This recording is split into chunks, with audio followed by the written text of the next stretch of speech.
Alors, ce qui nous semble important pour les freins psychologiques du cédant, généralement deux axes. La première, celle de lâcher prise.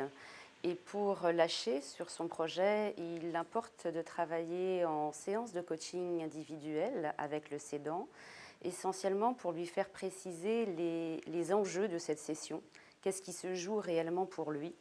Parce que bien souvent, nous pouvons constater qu'il y a une différence entre ce dont on a envie et ce sur quoi on s'engage.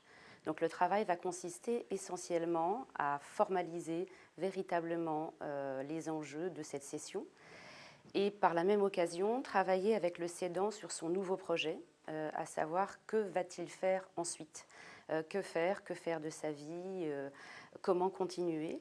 Et ces deux éléments sont deux éléments essentiels pour déclencher le mouvement et s'assurer que le cédant va aller jusqu'au bout de la démarche. Je précise évidemment qu'indépendamment de cela, l'accompagnement se fait tout au long, évidemment, de la démarche de cession. En un mot, sur cette étape, c'est essentiellement créer la relation de confiance entre le cédant et le coach, de manière à ce que le cédant soit bien en paix sur son choix et ses enjeux. Donc du coup, on redit alors trois choses. Établir une relation de confiance entre le coach et le cédant.